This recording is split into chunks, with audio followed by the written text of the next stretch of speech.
Hello again and welcome to I've Got a Beatles podcast with Dave and Chris, and it's that time again for another Ringo EP. You know, Dave just told me it's a rainy day and he's wearing black, and I know he's a dog. So it's a black dog in the rain. Thank you, Linda Perry, for that great lyric. Yes, we are ready for a discussion of our first of what we assume or what we've heard will be multiple Ringo Starr releases this year. So Yeah. this is the first one, an EP called Crooked Boy, which has gotten some play. It's not available on physical media unless you already got it at Record Store Day. The physical product comes out, was end of May? Is that right? I believe so, yeah. Okay. All right. So At reasonable prices, unlike we'll get into that. Because it's crazy. But neither of us have the physical, either the vinyl or the CD. So we have now, Dave, you're assuming that I didn't rush out. Oh, I'm sorry. Store day, stand in line for 2 hours, and then that the one item I got was Crooked Boy. Crooked Boy. No, that's not the case. No, but funny you say that, because at the end of our episode today, I'm going to read a comment from one of our listeners who commiserated with you about our last episode. We had a discussion about Record Store Day and the kind of not great outcome of it. So you'll have you have a friend here in that. Good. So now, did you go, Dave, on eBay to get your February Sky 7-inch red vinyl record, Amoeba exclusive Record Store Day? It's going for a mere $155. $155? Oh my God. Yeah. What's the special Amoeba red one? I mean, how can you live without it? How could you live without it? So. Well, that's actually a good place to start with the money here. So this is as we know, Ringo's been into these EPs, and there's only 4 songs that total a grand total of 12 minutes and 41 seconds. So if you're paying, we haven't even talked about the music, but if you're paying the list price on Ringo's website of $23 for the vinyl, what does that work out to per minute here, or per song, I guess? I don't know. Not a great value for better than me. It's not bang for your buck, that's for sure. No, not at all. Well, I wanted to ask you, so this is the 5th of these EPs, but have you seen some of the Ringo interviews? It seems to me he might be just kind of putting this EP stuff. It's like, well, in COVID, he keeps bringing up COVID. Yeah. Even if he's not asked a question about COVID at all, he'll bring up COVID. Uh-huh. And, this is just an easy way to get some people together, but now you can get everybody together in a room and everything. And we've also been told that the next release from Ringo is going to be this country album done with T-Bone Burnett, and that it'll be a full album. 10 songs, I heard. 10 songs. So I'm wondering if this is the last of these EPs. A run of 5 EPs here, and it feels like, okay, that's that. Yeah. And we'll go back to our doing a 10-song album every once in a while thing. Or do you think he'll pick the EPs back up after the country album? It's a good question. So I heard that too. I watched the Amoeba Records interview with Ringo and Linda Perry, and he mentioned that it was 10, we've got a 10-track album coming out after this, and then he sort of moved on. So I don't know, because I thought he had said many times that EPs are the way to go because it's just a short amount and it's easy to record. But maybe someone told him otherwise. I don't know. We'll see. But at least we know from what he said that there's an actual album coming out next. Yeah. This one is different because it's all run by Linda Perry. So writing the song, she plays most of the instruments. Yep. She designed the cover. She's like all over this one. She sings on the background. You can hear her So this is something a little bit different. We've had other people have a hand in the EPs, or you get various people on each track. But this is a like Linda Perry is very much the guiding person behind it.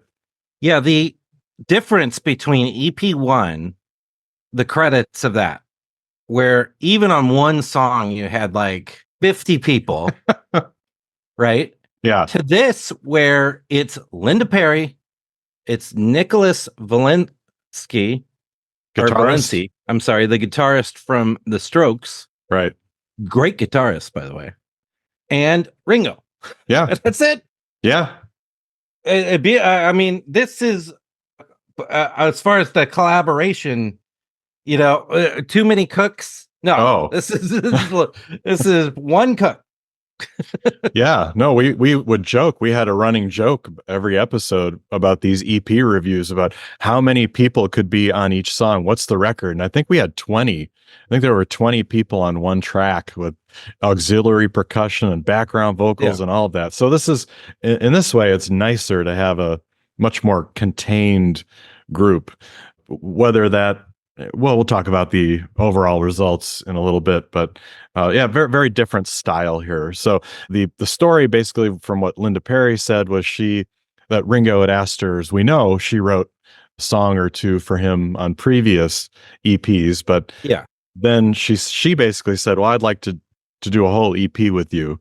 How does that sound?" And so he was excited and said yes.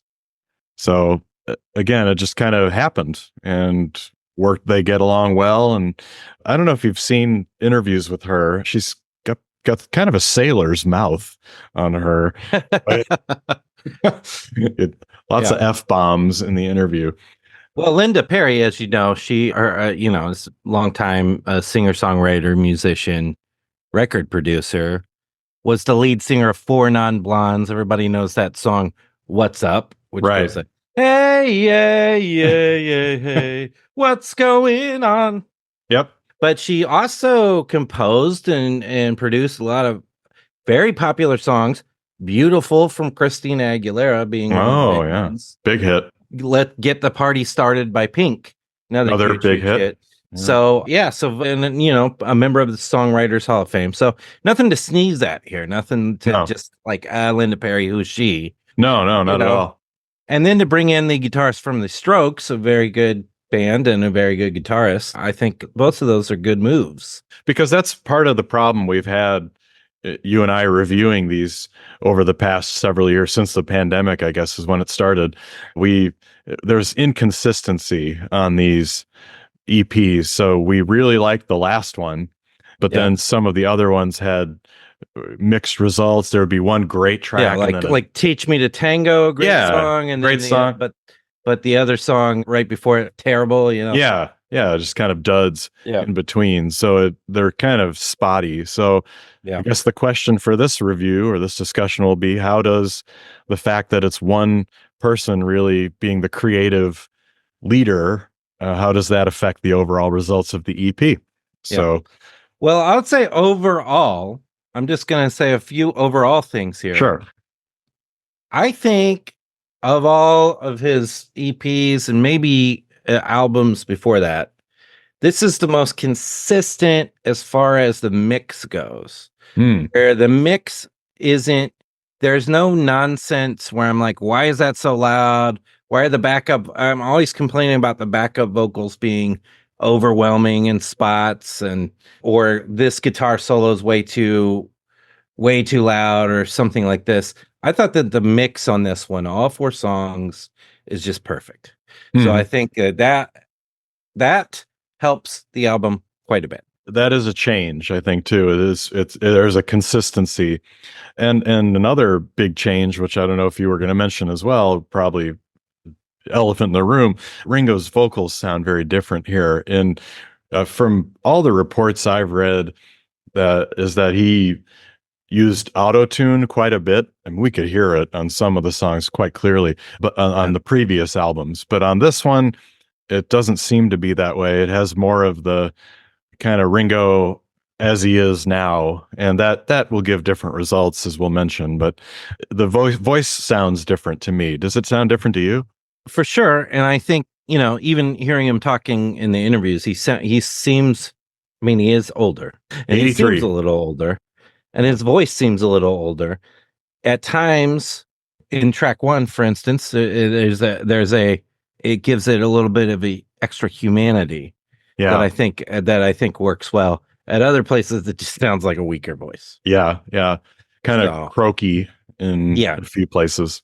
So, but we'll get to those specifics. Now, you said I had interrupted you a long time ago. You said the first thing that was released was February Sky, right? The first song on the EP. Yeah, we should mention there are the four songs are February Sky, Adeline, Gonna Need Someone, and Crooked Boy, the title track. And I'm just looking at the amount of plays on Spotify at the moment as of this recording. We have February Sky has the highest amount because that was released earlier, 76,000 plays. And then the smallest amount is Adeline at 11,000. So Yeah. And that Gonna Need Someone has a lot of plays, and that's because they released a full video right, for right. Gonna Need Someone. Pretty good video, I thought. Yeah. Yeah, We that's the posted it on our Facebook page. yeah, you've got that video and the cover is of it's kind of old Ringo, like young Oh yeah. Ringo. Yeah. Ooh, a Hot real Ringo. thirst trap. Shirt off Ringo at the beach. That's Yeah. right. Right, right. So, all right. Well, shall we get into the track by track here for these four? We'll Yeah. start with the aforementioned single. It's kind of funny to say a single from an EP, but I guess Yeah. that's what it was. The first release, February Sky, which runs about 3 minutes and 18 seconds, which, strangely enough, on this album is the longest track. Yeah.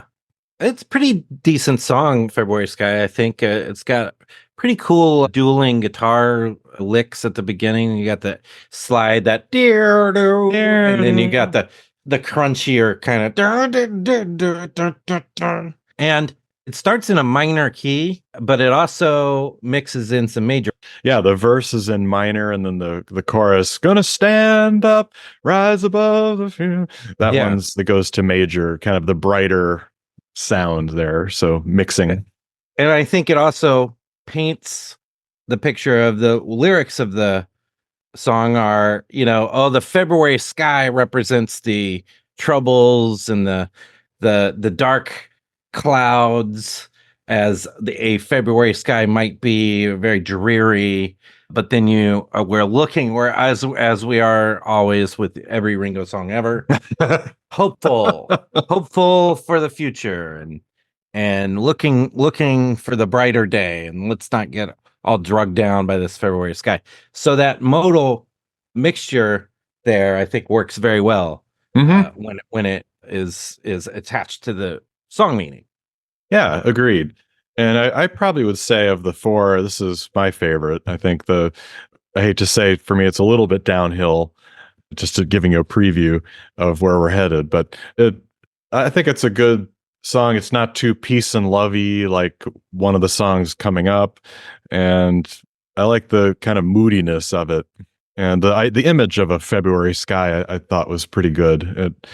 I do think of that, when you're in midwinter, of the sort of dark dreariness, but then it brightens up. So I thought a pretty good start. I like the guitar lick gets a little repetitive. Yeah.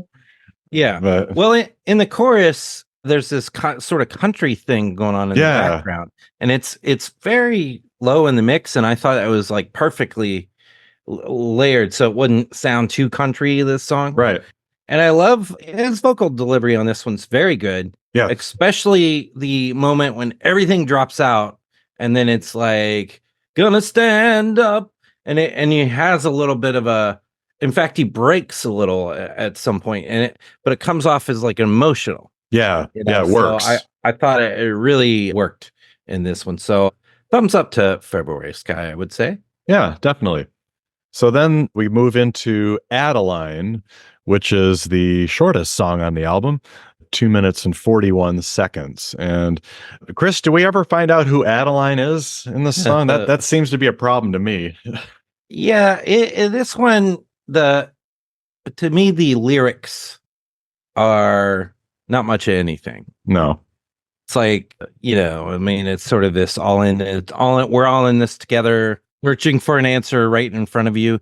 So it's sort of it's the most cliche probably of the bunch, but I like the little bridge where it's like we've got to stand up for each other, and that's when he's singing the highest. So it's like really like, he's demanding we stand up for each other. Do you like that he gives us a come on everybody? You got to have one of Just those to per album. sing the life is good, life is Yeah. bad. So it's the main line that's kind of lame. Yeah. Life is good, life is bad. Da, It's da, da, da, da, da. that It's just sort of a little too simplistic for my taste. well said. I think it's almost like a children's song within the simplicity of the lyrics. I was looking, or the lyrics and the melody, especially of the chorus. I was looking at or kind of trying to play it on the guitar, and it's barely I think a perfect fifth, very small range. So it is for like little kids could sing ba ba ba ba ba ba da da da da da da, Yeah. kind of Little easy. kids are mid over 80 Or could men sing over this 80. very well. That's right. Now, this is what was the example I was pointing to of the weaker vocals too. It's like Yeah, yeah, he just sounds a little weak on this one. Maybe this one could have used the auto tune. yeah. To So, me, it was kind of a disconnect because you've got this childlike theme and melody, and yet you've got kind of a croaky voice on it, so it mhm. doesn't quite mix that well. But All that said, yeah, I do like there's this Spanish sounding horn on this, oh yeah, yeah, which I really like, and the instrumentation in general on all these tracks are good.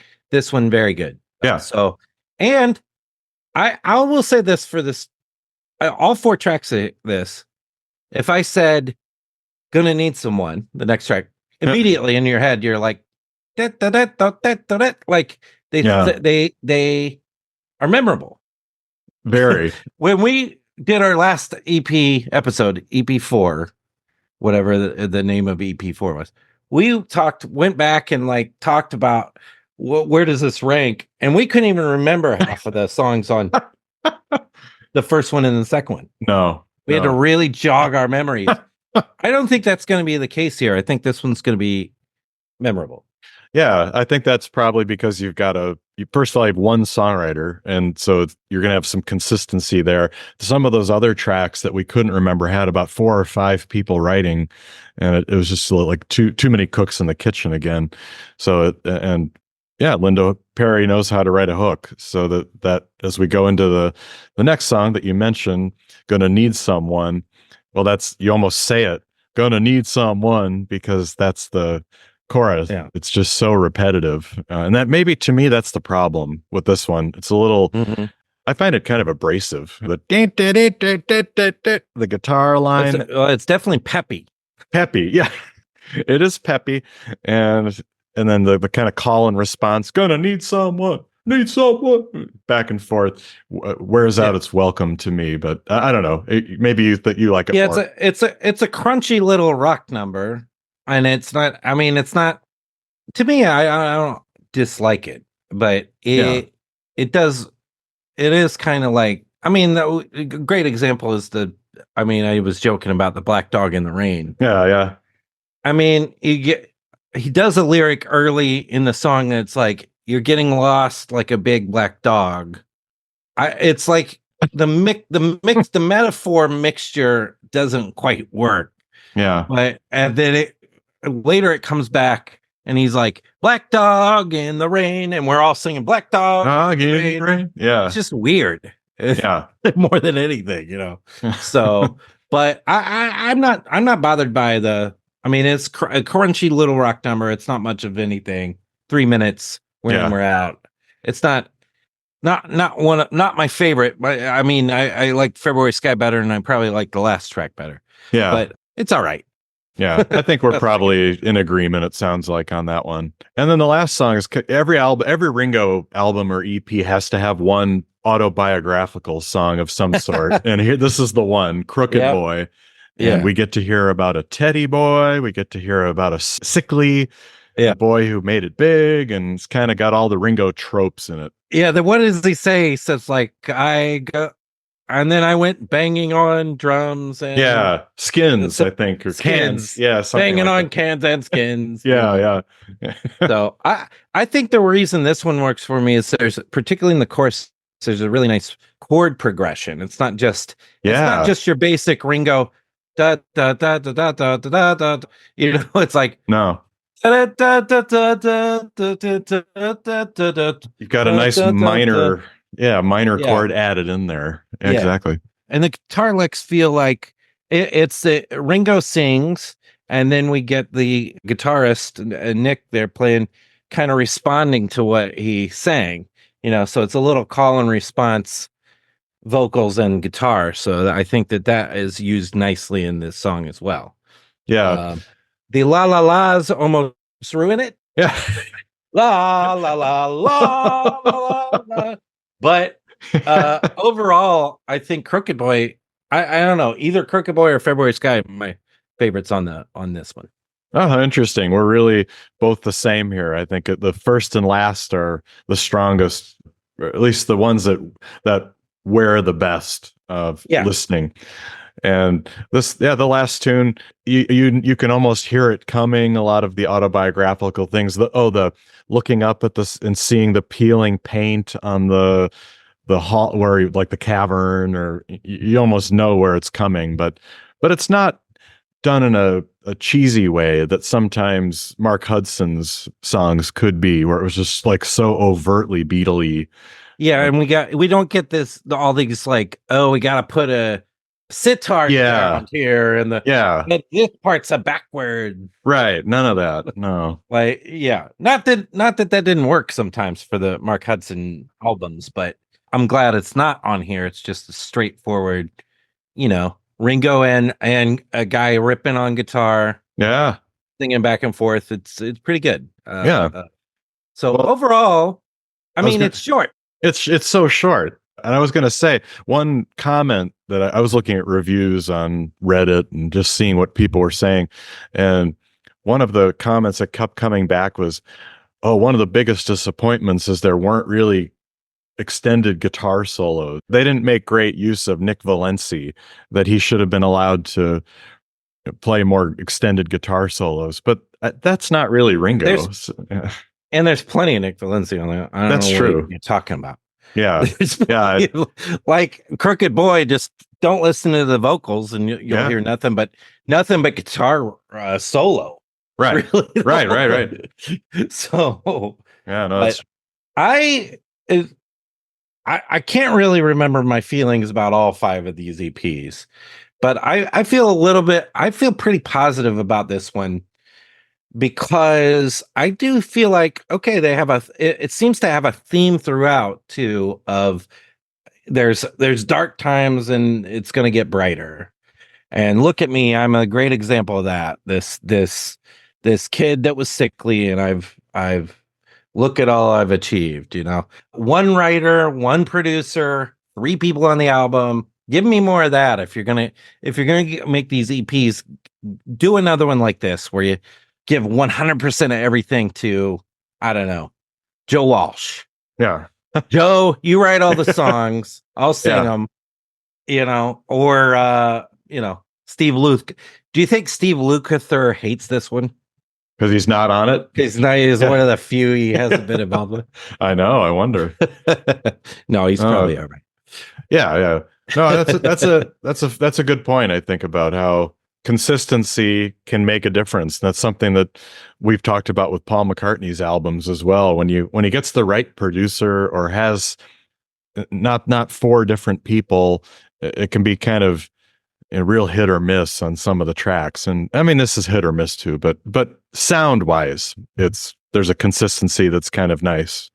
Yeah. And we haven't heard that recently. So of Now Ringo won't be playing any of these tracks course not. on his tour, but he did announce some more dates, some fall dates in September. Between September 12th and 25th, he'll be playing Omaha, New Lenox, Illinois, Kettering, Ohio, Washington, D.C., Medford, Uncasville, Connecticut. Never heard of that. No. Niagara Falls, Oh, Philadelphia and New York City.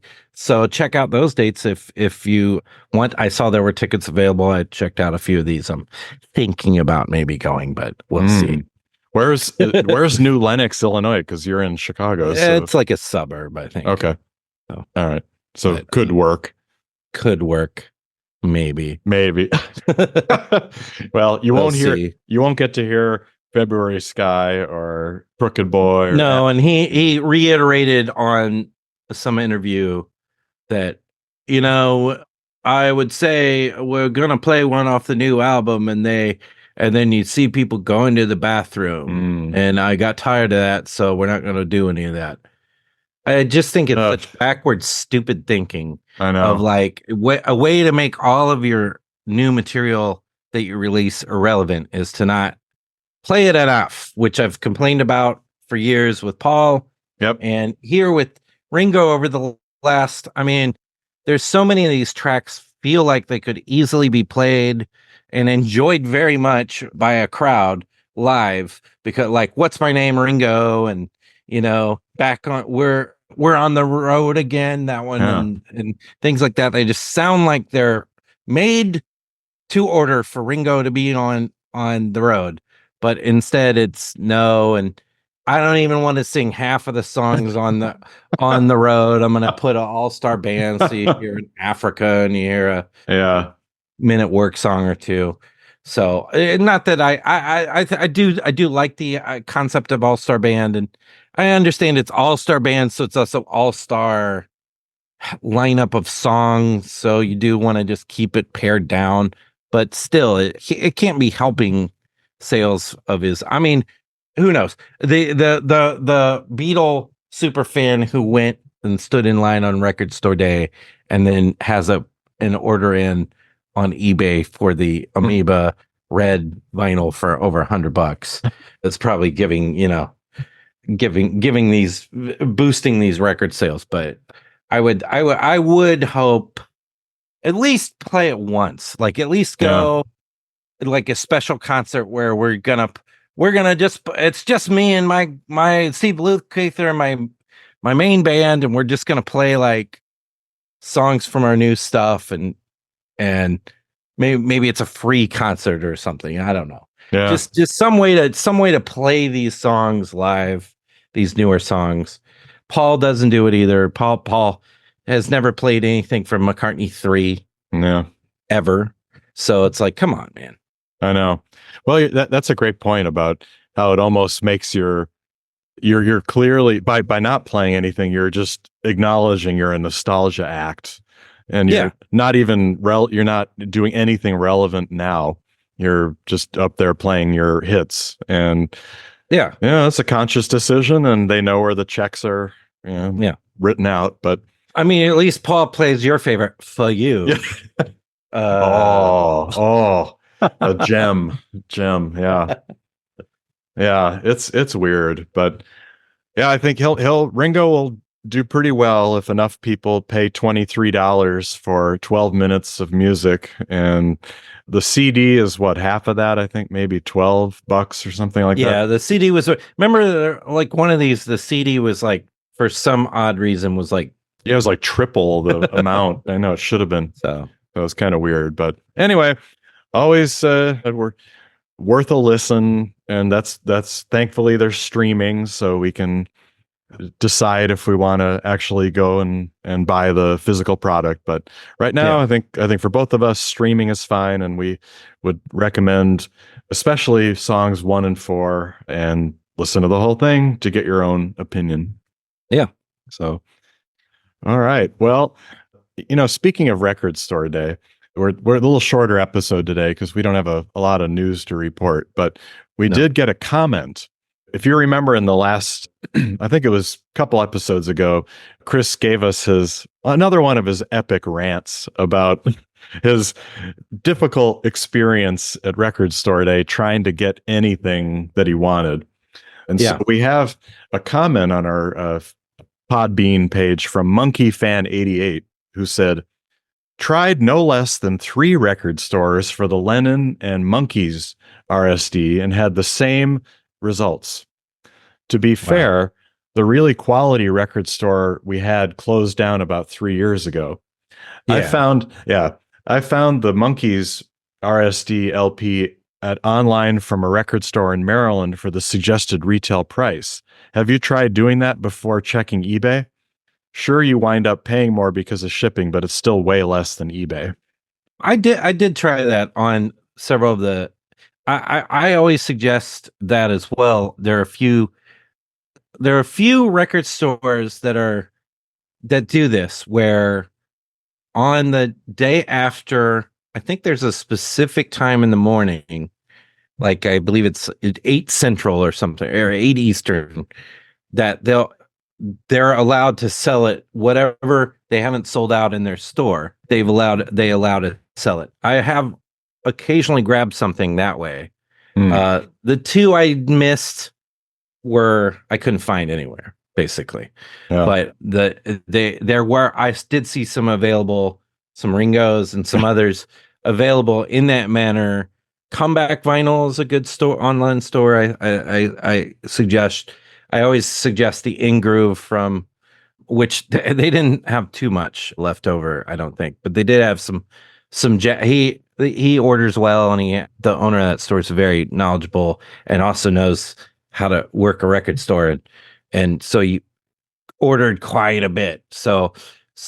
And they even do, I believe that online record store does where they'll do these supersonic cleaning for you, Oh, yeah. which even on new records they'll come dirty because the pressing plant's dirty, Yeah. so you think, well, it's just out of why would there be dust on it? It's just out of the sleeve for the first time.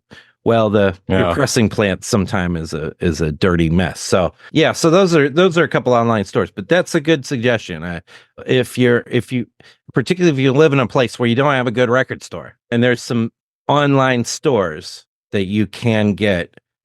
So do your research, go online and look like some places that, there's a wide variant depending on what record store you have of how how their online store is. If it's total crap or if it's, Yeah. really good, and they're going to get your material to you, and you can get, particularly at the In Groove. I feel like I'm In They Groove should be probably paying you to be here paying me for money, so, or at yeah. least store credit. Store credit. But I only want the highest grade records, so I want like acoustic sound series or something, so you can actually sort by that Hmm. and get, okay, these are, the Verve releases, these are the acoustic sound releases. So some of these online record stores are so that was a great suggestion. Good. Yeah. Yeah. Yeah. Definitely. And better than one of the record stores in Kansas City where I tried to go to their website and entered Paul McCartney and it said, your search has produced zero results. So there's Yeah, we don't have any Paul McCartney no Paul here. What McCartney. are you talking about?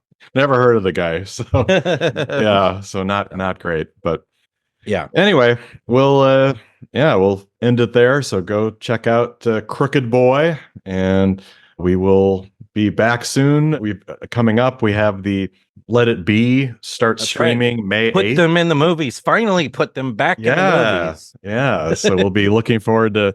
Chris is gonna steer that one, the Let It Be, and then we're all looking forward to whatever else comes, including the Mind Game set. So should be fun. So, well, thanks as always for listening, and we'll be back at you soon with a new episode.